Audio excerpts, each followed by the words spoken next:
Muito bem, nós estamos de volta, CNN Brasil. Este é o novo dia e chegou a hora do grande debate. Esse é um espaço democrático em que predomina a pluralidade de opiniões. Esse é um quadro de sucesso da CNN americana e nós também teremos uma versão aqui na CNN Brasil. Comigo vão estar todos os dias Caio Coppola, bacharel em Direito, Gabriela Prioli, advogada, mestra em Direito Penal pela USP. Os dois vão apresentar visões distintas sobre o mesmo assunto. O nosso primeiro tema do debate será esta relação entre governo e Congresso. Antes de ouvir os nossos comentaristas, nós vamos mostrar agora o que o presidente do Senado falou sobre o assunto. A entrevista de Davi Alcolumbre foi exibida no nosso programa de estreia. Brasileiros lutaram muito para que nós tivéssemos o Estado Democrático de Direito. Mas está assegurado também nesta mesma Constituição que os poderes são independentes, porém harmônicos. E a gente que a gente não vê acontecer. E a gente tem vivido, de fato, nesses últimos meses, uma polarização, ainda resultado da eleição presidencial. A eleição terminou, mas aparentemente, para algumas autoridades da República, a eleição ainda não terminou. Como nós mostramos mais cedo, o presidente Jair Bolsonaro cumprimentou manifestantes em Brasília. A atitude gerou críticas. O presidente da Câmara, Rodrigo Maia, se manifestou no Twitter. Ele escreveu, abre aspas, o presidente da República, você vai ver aí, ó, ele diz, o presidente da República ignora e desautoriza o seu ministro da Saúde e os técnicos do Ministério, fazendo pouco caso da pandemia e encorajando as pessoas a sair às ruas. Isso é um atentado à saúde pública que contraria as orientações do seu próprio governo. E continua, o presidente da República deveria estar no Palácio coordenando um gabinete de crise para dar respostas e soluções para o país. Mas, pelo visto, ele está mais preocupado em assistir às manifestações que atentam contra as instituições e a saúde da população, fecha aspas. Outro lado, o presidente Jair Bolsonaro reagiu às críticas. Ele falou com exclusividade à CNN Brasil no programa de estreia. Vamos ouvi-lo. Eu gostaria que ele saísse às ruas como eu. A resposta é essa. Nós, políticos, temos responsabilidade e devemos ser quase que escravos da vontade popular. Saiam às ruas esses dois parlamentares. Respeito os dois, não tenho nenhum problema com eles, tá certo?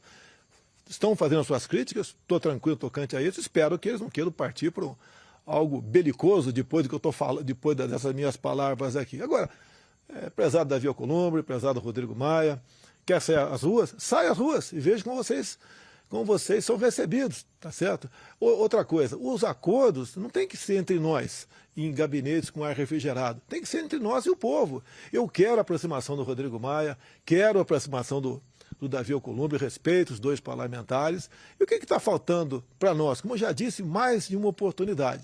Se nós chegarmos a um bom entendimento e partirmos para uma pauta de interesse da população, todos nós seremos muito bem tratados, reconhecidos e até idolatrados nas ruas. É isso que eu quero. Eu não quero eu aparecer e eles não. Muito pelo contrário. Rodrigo Maia, Davi Alcolumbre, estou disposto a recebê-los amanhã aqui no Alvorada, ou até se quiser que eu vá no parlamento, eu vou no parlamento com vocês dois, obviamente, e vamos conversar e vamos deixar de lado qualquer picuinha que porventura exista. O Brasil está acima de nós três. Depois de ver essas declarações que dão uma ideia de como andam as relações entre os poderes, a gente começa o nosso grande debate. Dois poderes, executivo, legislativo. Começo com você hoje, Gabriela Prioli. Como é que você observa esta relação? Bom dia. Bom dia, Agostino. Bom dia, Caio. Eu gostaria de cumprimentar todo mundo que está assistindo a gente. Vai ser um prazer estar todo dia aqui com vocês.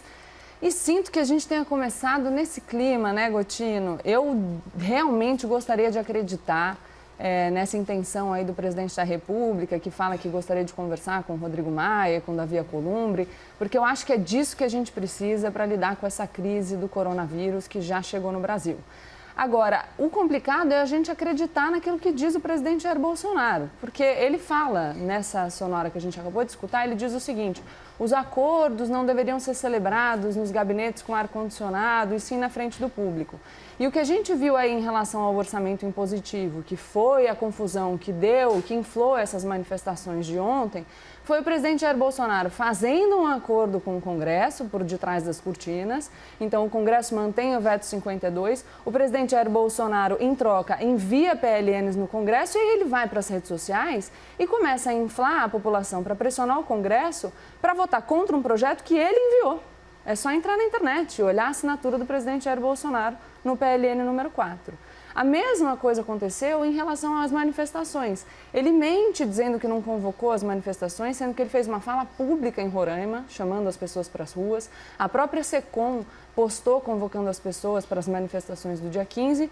E aí é curioso que ele diga que a gente precisa deixar de lado a picuinha, depois de ter passado o dia inteiro chancelando manifestações que tiveram lugar no meio de uma pandemia de escala global e na qual as pessoas estavam efetivamente se manifestando contra o Congresso Nacional. É só olhar os cartazes que tinham nas manifestações contra o Congresso, contra o outro poder, o Poder Judiciário, falando inclusive em AI-5. Então, como que a gente fala em deixar a picuinha de lado se a gente está chancelando esse tipo de manifestação?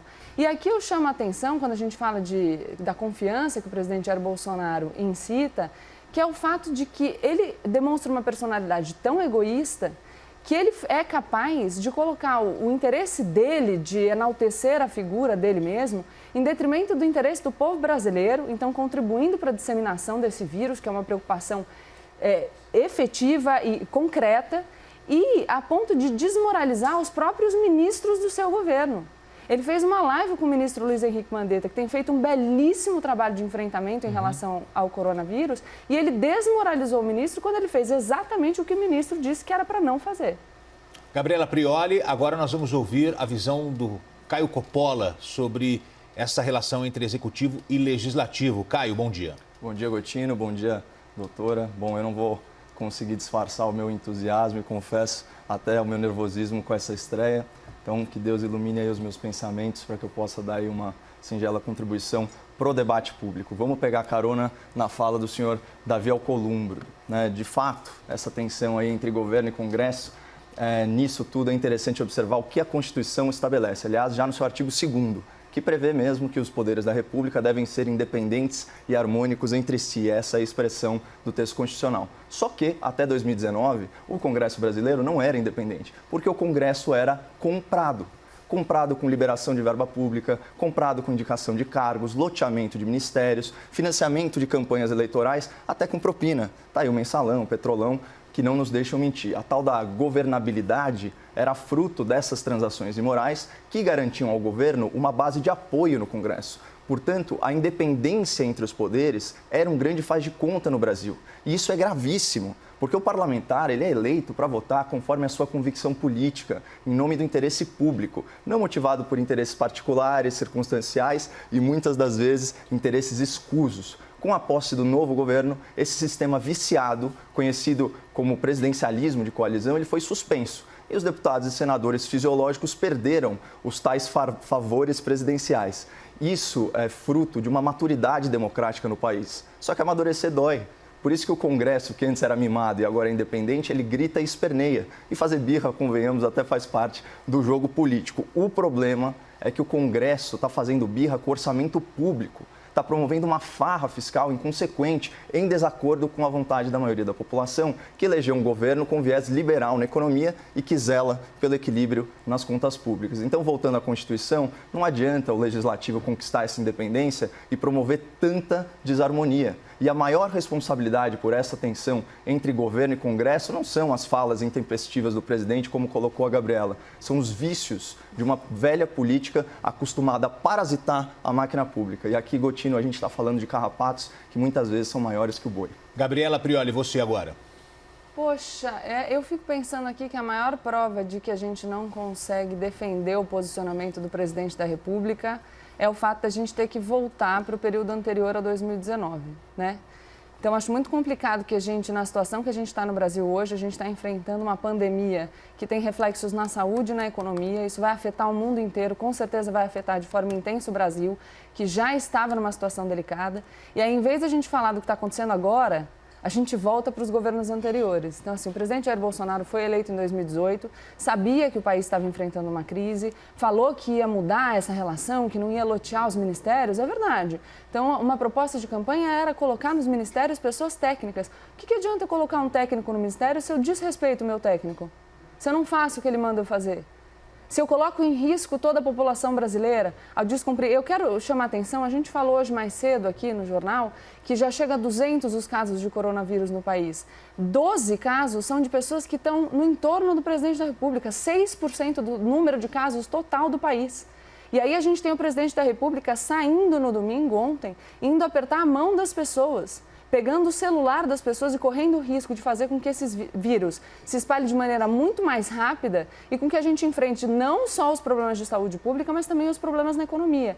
Então, é uma absoluta irresponsabilidade e a gente precisa parar de voltar atrás no tempo. O governo é hoje, a gente precisa de harmonia entre os poderes hoje. O presidente Jair Bolsonaro cria tensão desde que ele começou o governo. Quem não lembra do vídeo das hienas? Então, todo mundo é ruim. O judiciário é ruim, o Congresso é ruim, a mídia é ruim. Só ele que não consegue governar. Mas o Legislativo não tem uma parcela de culpa nesse desgaste da relação? Se o Legislativo tem uma parcela de culpa no desgaste da relação, acho que a gente precisa pensar a partir de quando a gente vai avaliar. Se você estiver fazendo uma pergunta para mim sobre o BPC na semana passada, embora seja um tema extremamente complexo, eu não posso fazer uma análise generalizante, eu acho que o Legislativo errou. Agora, a gente precisa pensar o seguinte, o que o Legislativo faz diante desse comportamento errático do presidente da República? Se ajoelha? Porque a gente tem visto que o Legislativo não tem encampado essa tese do impeachment. Então, não quer partir para uma solução que promova uma ruptura significativa para o Brasil. Principalmente porque agora a gente não precisa disso. O que a gente precisa, de fato, é que o presidente da República pare de se comportar como se ele ainda estivesse na eleição, que é o que falou o senador Davi Alcolumbre, e comece a se comportar como, de fato, o chefe dessa nação, que sente na cadeira da presidência da República e governe.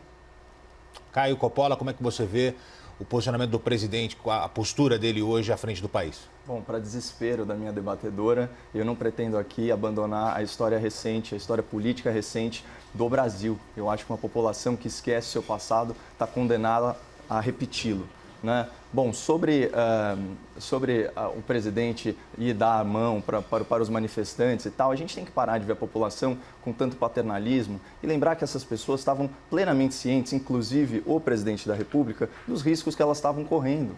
Né? Isso é natural. É muito incoerente essa crítica desvairada à atitude presidencial e você não defender, por exemplo, o fechamento de metrôs e locais de grande aglomeração. Nós mesmos aqui, Gotino, estamos correndo o risco, certo? De vir para locais populosos, enfim, como é o caso da Avenida Paulista, só que a nossa missão supera isso, então é um risco calculado. Mas o presidente não contrariou uma orientação do próprio ministro da Saúde, integrante do governo? A orientação geral é para que as pessoas evitem aglomerações, mas de qualquer forma, se a sua missão, se os seus valores, né, se a sua luta democrática ou política, o que quer que seja, superam os riscos, isso é uma decisão pessoal que está dentro do espaço de liberdade de cada um. Agora, a minha fala foi focada no presente. Eu falei muito claramente da farra fiscal, né, que o Congresso está promovendo e assim, abocanhando um naco gigantesco, né, das despesas discricionárias, transformando inclusive, né, mudando rubricas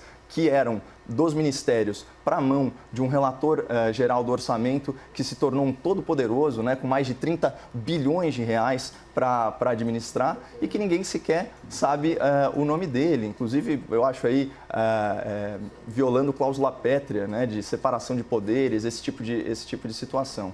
Então, o que a gente tem que analisar é justamente isso. O Congresso morde um naco da despesa discricionária e, ao mesmo tempo, ainda cria uma despesa obrigatória com o BPC, muito bem trazido aí pela Gabriela Prioli, que gera uma despesa de 20 bilhões de reais. Isso somado ao primeiro pedido de verbas do ministro da Economia, que são 5 bilhões, já estoura a margem do teto de gastos e sujeita a presidência da República, sim, a um processo de impeachment. Agora eu começo com você, Caio Coppola. A Gabriela Prioli disse no bloco anterior que o presidente se porta como se ainda estivesse na eleição. A eleição acabou ou não? Pois é, a Gabriela estava, na verdade, parafraseando, né, o presidente do Senado, Davi Alcolumbre. Eu tenho as aspas aqui completas para reler ao espectador da CNN. Ele disse o seguinte: a eleição terminou, mas aparentemente, para algumas autoridades da República, a eleição ainda não terminou.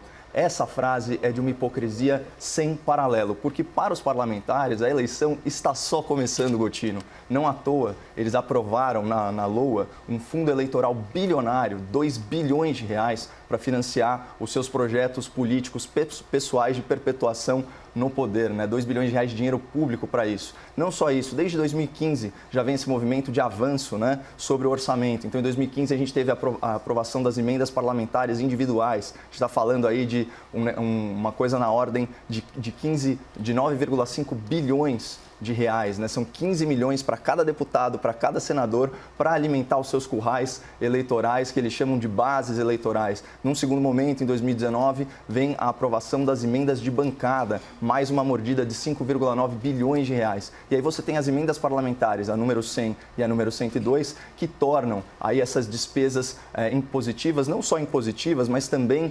prioritárias, certo? Então, você vê que já está rolando aí essa camisa de força orçamentária que limita muito a ação do Poder Executivo. E para piorar tudo, na Lei de Diretrizes Orçamentárias e nos PLNs que alteram essa lei, foi mudada a rubrica e mais de 30 bilhões de reais que estavam nas mãos dos ministérios passaram, da mesma forma, de forma impositiva e com prioridade, para as mãos de um relator geral do orçamento que ninguém sabe quem é. Para matar a não curiosidade aí do espectador da CNN, o nome dele é Domingos Neto. Ele é um rapaz de 31 anos, nasceu em 1988. Ele é do PSD, partido do Kassab, ex-ministro da Dilma, ex-ministro do Temer. Sei que a Gabriela não gosta muito de retomar o passado, mas enfim.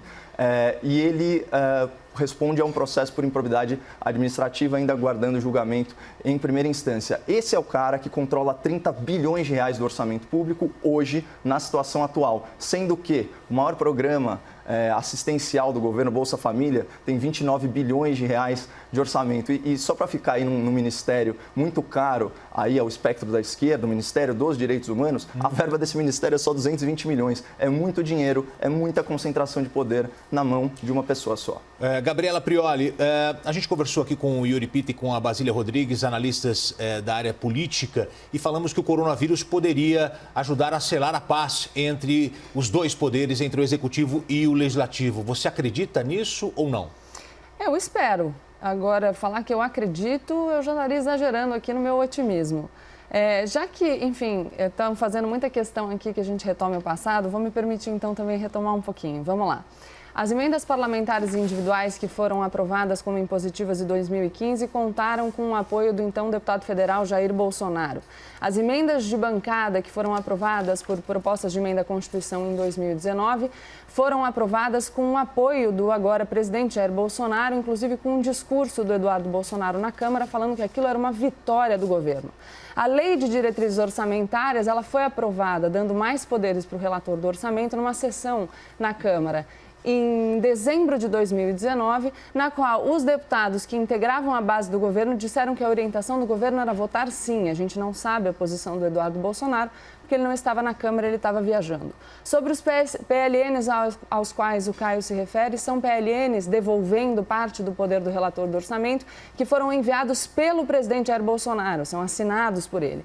E aqui não é mais 30 bi o controle do relator do orçamento, porque o Congresso manteve o veto 52, que na verdade vetou o artigo 64A da LDO, que era o que dava o poder para o relator do orçamento. Então a gente tem uma situação aqui que primeiro o Jair Bolsonaro apoia as emendas impositivas, depois o governo também diz que é uma vitória do governo essa autonomia do parlamento e aí come bola em relação à LDO, faz um acordo com o Congresso por detrás das cortinas e vai para as redes sociais inflar o público.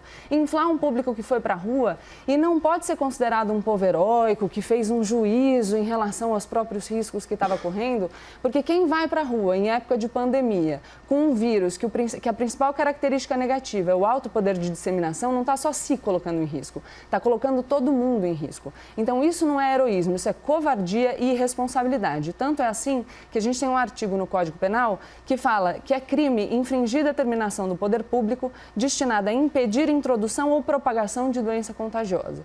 Então vamos lidar com a situação da forma que ela está posta, porque de fato a gente tem uma questão muito específica no Brasil hoje, no mundo inteiro hoje, e a gente precisa de responsabilidade em vez de ficar passando a mão na cabeça do presidente da República que não está se comportando como um verdadeiro chefe de Estado. Então eu não tenho nenhum interesse que o governo vá mal.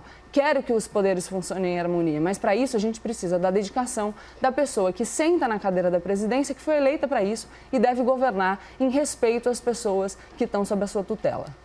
Caio Coppola, agora o seu argumento final, o seu comentário final, por favor. Bom, a nossa advogada se tornou juíza e já condenou aí as dezenas de milhares de manifestantes que foram à rua pacificamente, democraticamente se manifestar.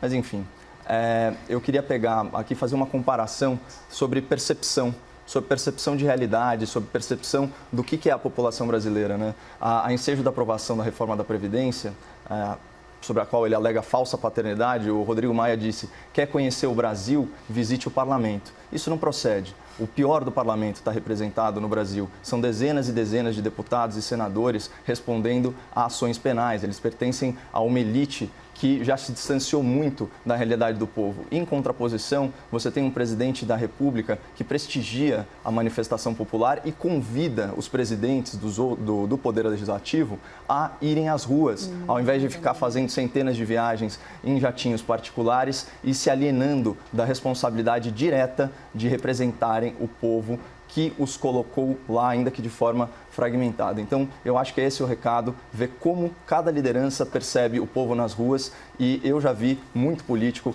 com medo de povo nas ruas, mas imprensa é a primeira vez.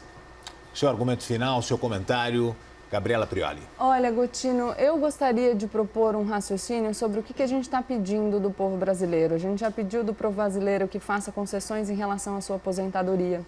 Pediu do povo brasileiro que faça concessões em relação aos seus direitos trabalhistas, está pedindo do povo brasileiro que ele aceite a ausência de uma proposta de uma agenda social. A gente diz para o povo brasileiro que a gente não tem dinheiro para dar uma condição de vida digna a idosos e deficientes miseráveis.